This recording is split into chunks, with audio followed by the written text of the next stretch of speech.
ये लिख दीजिए। और इसमें ज्यादा नहीं करना, बस इसमें खाली वो लिख दो कि ये म्यूटनी हुई कब थी, तो मैं खाली कहानी बताता हूँ उसकी, क्योंकि पूछ लेते हैं। ये लिखिएगा Feb 18, पहला पॉइंट बना के लिखिएगा, Feb 18 1946। ठीक है, Feb 18 1946। तो देखो 45 में इलेक्शंस हुए, फिर ये 46 की साल की 2 महीनों की, मतलब कह सकते हो कि पहली घटना होगी उस समय की बहुत बड़ी, रेटिंग म्यूटेनी। ठीक है, और इसमें वो लिख दो सेकंड पॉइंट बना के, आपका प्लेस, मैं कहानी बताता हूँ क्या, फिर समझ में आएगा। प्लेस लिखिएगा आपका बॉम्बे, ये लिख दो बॉम्बे। ठीक है, बॉम्बे। और थर्ड पॉइंट बना के एक और चीज लिख दो, in Royal Indian Navy, in Royal Royal Indian in Royal Indian Navy, Royal Indian Navy bye bye bye, ये आपके जो ऊपर देख रहे हो आप रेटिंग्स। किसी को पता है इसका मतलब क्या होता है? अगर कुछ कभी पढ़ा हो आप लोगों ने, ये किसको कहते हैं? किसी को अगर पता हो तो, ये वर्ड किसी ने कभी सुना है पहले? अरुण? ये इसके आगे एरो बना के लिख दो, non commission Indian officers and soldier, non non commission non commission non commission non commission Indian non commission Indian officers and soldiers, sorry sellers. ठीक है, सेलर्स लिख दिया अरुण, आयुषी, शेरवी? जी। ठीक है, तो देखो असल में क्या यस था, यस। इसके हमने ज्यादा लिखना नहीं है, बस ये तीन चीजें आप देख लो कि ये म्यूटनी कब हुई थी, तो टिकर क्या ना, Feb 18 1946, कहाँ पर हुई थी? बॉम्बे में। और किसमें हुई थी? Royal Indian navy. असल में क्या था कि जो रॉयल यानी कि ब्रिटिश की नेवी जो थी, उसको उस समय क्या बोलते थे, इसे कंफ्यूज नहीं होना, ये इंडिया की नेवी नहीं थी, ये ब्रिटिश नेवी थी। तो जो ब्रिटिश की नेवी थी यानी कि रॉयल इंडियन नेवी, उसमें जो ये रेटिंग वाले लोग थे यानी कि नॉन कमीशन इंडियन ऑफिसर्स, इनको सैलरी नहीं मिलती थी, इनको फूड नहीं मिलता था, इनको जो इनका रहने की जगह थी, हैबिटेट जो था वो बहुत ही खराब था, जैसे 1847 का रिवॉल्ट हुआ था, और बहुत ही वर्स ट्रीटमेंट किया करते थे ब्रिटिश ऑफिसर। तो ये जो म्यूटनी करने वाले लोग थे यानी कि इंडियन सेलर्स, इनकी म्यूटनी का इंडिया के इंडिपेंडेंस से या इंडिया के जो भी उस समय के हालात चल रहे थे 46 में, उससे कोई रिलेशन नहीं था। इन सब ने अपनी जो इनकी जो डिमांड थी उसके बेसिस पे ये क्या थी, म्यूटनी की थी। ठीक है, ये आपको एक चीज समझनी है उसको, क्योंकि ये वाले क्वेश्चन ना असर्शन और रीजनिंग में आ जाते हैं कि जो रेटिंग म्यूटनी थी वो इंडियन नेशनलिज्म से बहुत ही ज्यादा क्या थी, इंस्पायर थी, और इंडियन फ्रीडम के लिए की थी। नहीं, इन सब ने अपना, इनको प्रॉपर रेंट, वो सॉरी प्रॉपर सैलरी नहीं मिल रही है, प्रॉपर ट्रीटमेंट नहीं मिल रहा है, उसके लिए की थी, ना कि नेशनलिज्म के लिए की थी। पहली चीज। दूसरी चीज, इस म्यूटनी के करने से क्या हुआ था कि बहुत सारे आपके जो शिप्स थे ब्रिटिश नेवी के, बॉम्बे में जो खड़े थे, कुछ आपके इधर नीचे की तरफ मैंगलोर की तरफ खड़े थे, कुछ गोवा की तरफ खड़े थे। तो ये म्यूटनी आप कह सकते हो कि अगर मैं मैप बनाऊं, तो ये म्यूटनी बॉम्बे से लेकर पूरे इलाके में थोड़ी देर शिपों पर फैल गई थी। सब शिप्स पे लगभग लगभग सबने म्यूटनी शुरू कर दी थी।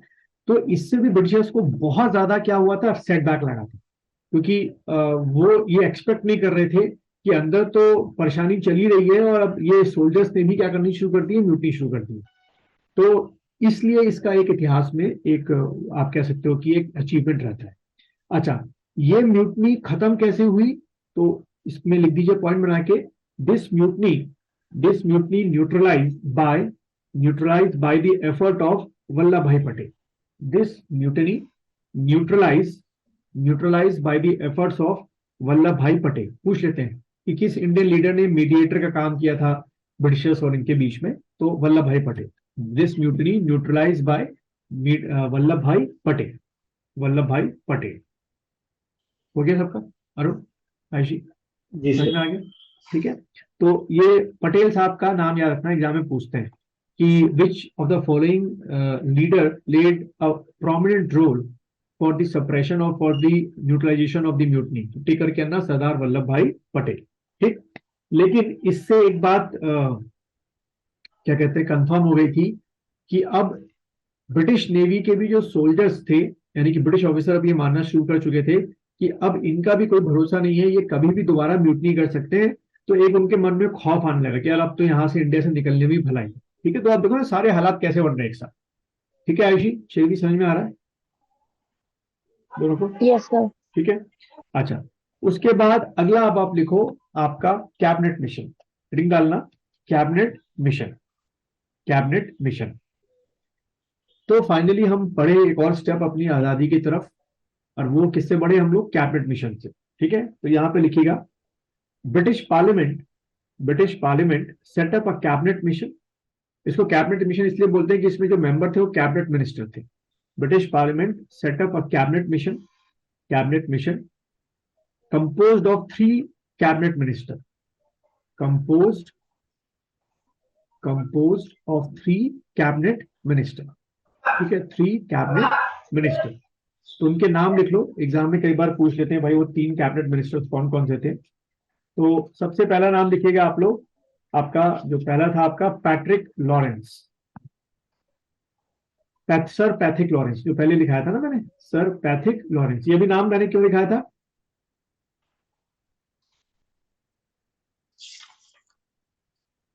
अभी लिखाया था मैंने, सर पैथिक लॉरेंस, ये पहले आपके हो गए सेक्रेटरी। सेक्रेटरी हाँ, of secretary state of for. State for India. ठीक है, फिर अगला दूसरा नाम लिखिए, sir Stafford, sir Stafford Cripps,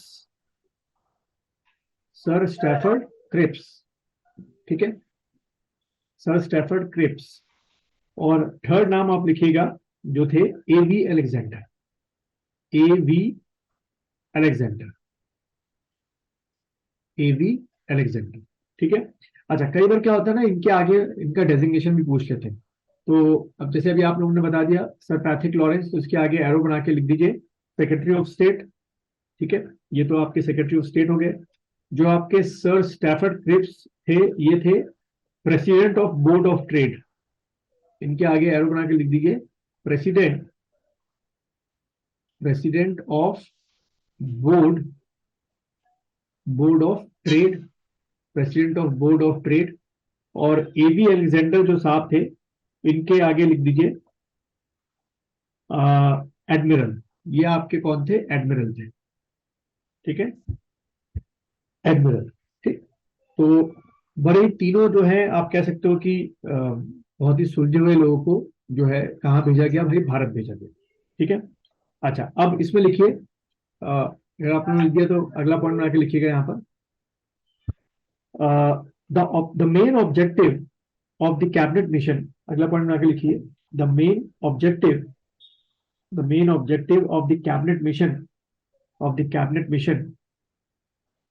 mission was to set up, was to set up, was to set up the constituent assembly, was to set up the constituent assembly। ठीक है, ये वाला was to set up the constituent assembly।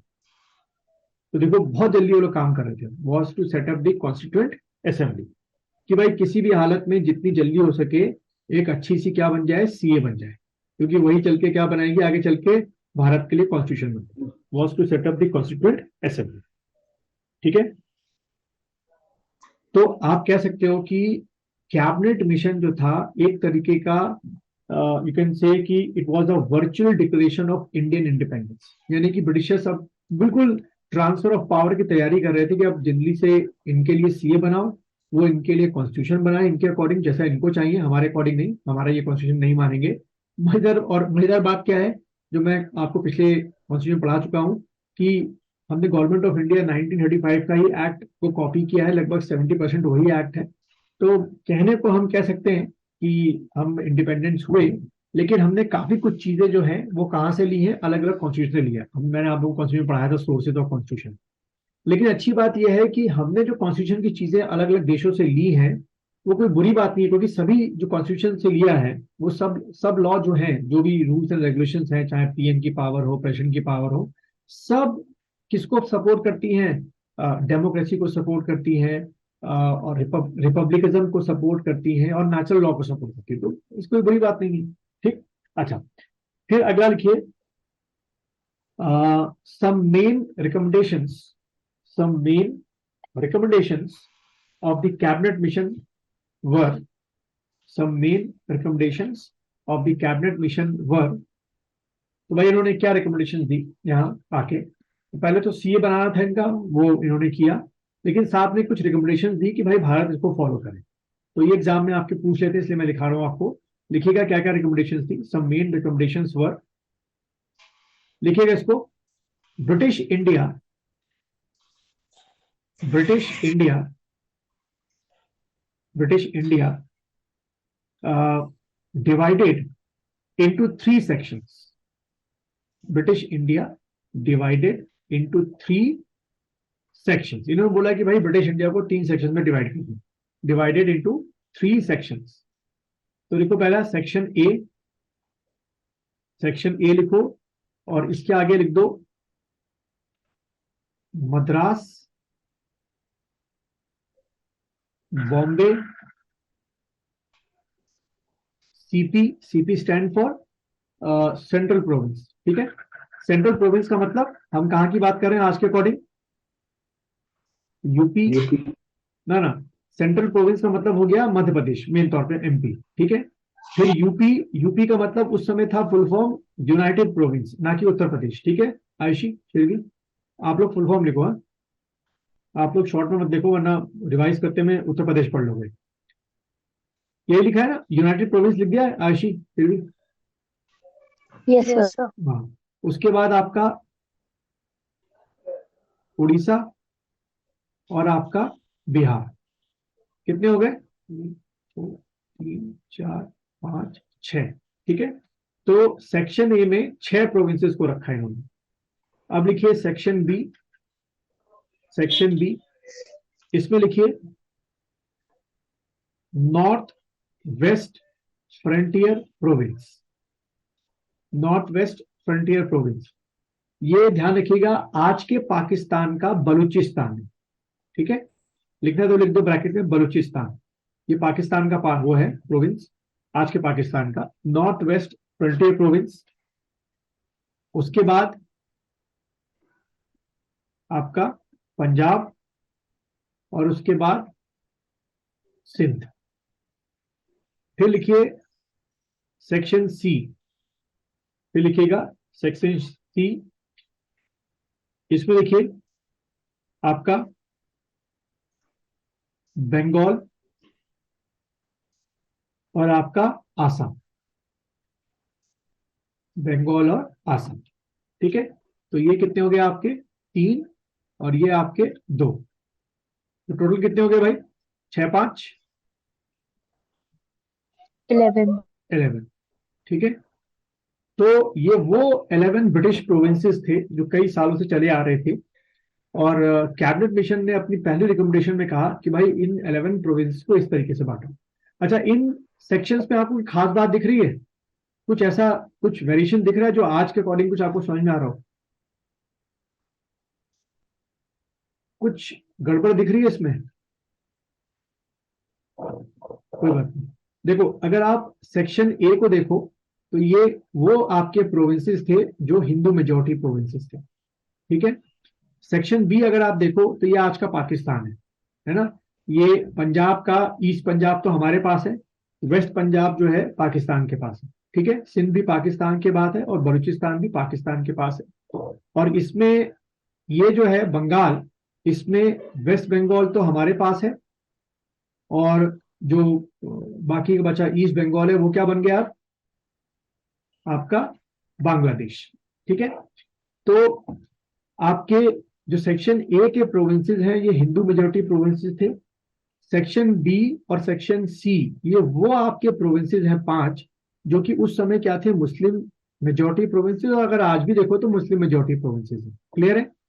तो cabinet mission ने एक तरीके से जो पाकिस्तान की डिमांड थी बाय द मुस्लिम लीग उसको इनडायरेक्टली तो पूरा ही करने की कोशिश की है कि सेक्शन ए में बांट दो, सेक्शन बी में बांट दो, और सेक्शन सी में बांट दो। यहां तक क्लियर है अरुण, आयशी, शिरवी? यहाँ तक डाउट तो नहीं है? ठीक है, तो वो अपने जो है कैबिनेट मिशन क्या सोच के कर रहे थे पता नहीं, लेकिन उन्होंने एक तरीके से डिवीजन तो करना शुरू कर दिया था। ठीक, अच्छा फिर अगला पॉइंट में आके लिखिएगा, the members of section A B and C, the members of section, second उनकी रिकमेंडेशन थी, वो पागलों जैसी बातें कर रहे थे। देखिए, section of member, section of sorry members of section A B and C, members of section A B and C जो ऊपर लिखा है मैंने, would sit separately, would sit separately to decide the constitution, to decide the constitution, to decide the constitution। ठीक है, यानी कि इन्होंने एक अजीब बात बोली कि जो सेक्शन ए के लोग हैं वो अपना खुद का एक अलग कॉन्स्टिट्यूशन बनाए, सेक्शन बी के लोग जो हैं, जो 3 प्रोविंसेस हैं, वो अपना कॉन्स्टिट्यूशन बनाए, और सेक्शन सी के जो 2 प्रोविंसेस हैं वो अपना एक अलग कॉन्स्टिट्यूशन बनाए। ठीक है भाई, सबको लिबर्टी मिलनी चाहिए। अच्छा, यहां ध्यान रखना, आपके मैंने इसमें वो एड ऑन नहीं कर रखे। कौन कौन इसमें ऐड नहीं है अभी? कुछ लोग रह गए हैं, कौन है? किसकी बात कर रहा हूं मैं जो अभी इसमें ऐड है ही नहीं आपके? क्या ये प्रिंसली स्टेट्स, ठीक है, उनको तो कैबिनेट मिशन ने पूरी छूट दे रखी थी। ठीक है, वो अभी इसमें ऐड ही नहीं है। अगर उसके बारे में दिखाई देता हूं, इसमें लिखिए, the princely states would be free, the princely states would be free to enter into any section. The princely state would be free to enter into any section, section जो आपका ए है, बी है, सी है, और अगर नहीं उनका मन है मान लो, और डिक्लेयर देमसेल्फ फ्री। तो आप सोचिए, उस समय जो प्रिंसली स्टेट थे आपके, मैं कई बार बोल चुका हूं कि लगभग 612 प्लस में थे। ठीक है, तो आपने इनको पूरी तरीके से क्या दे दी? आजादी दे दी कि वो किसी भी सेक्शन के साथ जा सकते हैं। तो 612 में मैंने उस दिन भी आप लोगों को पिछले लेक्चर में बताया था कि 100 से ऊपर जो प्रिंसेस थे आपके एमपी में थे, राजस्थान में थे, नीचे आपका आंध्र प्रदेश हो गया, तेलंगाना हो गया, गुजरात हो गया, हमारे इधर यूपी हो गया, हमारे यहाँ गढ़वाल के राजा थे आपके, परमार शासक जिनको आप लोग शाह बोलते हैं, वो आपके थे। तो आपने तो इन सबको छूट दे दी कि या तो अपने आप को डिक्लेयर कर दें। समझ में आ रहा है ऐसी फिर भी यहाँ तक कि वो किस तरीके से डिवीजन का पॉलिसी कर रहे थे? क्लियर है यहाँ तक तीनों को? Yes sir. तो ये थोड़ा सा ध्यान रखें। ठीक है, अच्छा, फिर उन्होंने एक और रिकमेंडेशन, देखो मैं रिकमेंडेशन इसलिए दिखा रहा हूं कि वो पूछते हैं कि कैबिनेट मिशन की क्या क्या रिकमेंडेशन थी। वो इंप्लीमेंट नहीं हुई, एक अलग बात है, फिर हमारा कॉन्स्टिट्यूशन इंप्लीमेंट हो गया था, लेकिन वो आपको पढ़ना तो पड़ेगा कि भाई उन्होंने क्या क्या रिकमेंडेशन दी थी। ठीक है, तो अगला रिकमेंडेशन लिखो उनकी, there would be a common centre, there would be a common centre controlling defence, foreign affairs and communication. यानी सेक्शन ए बी सी का कॉमन होगा।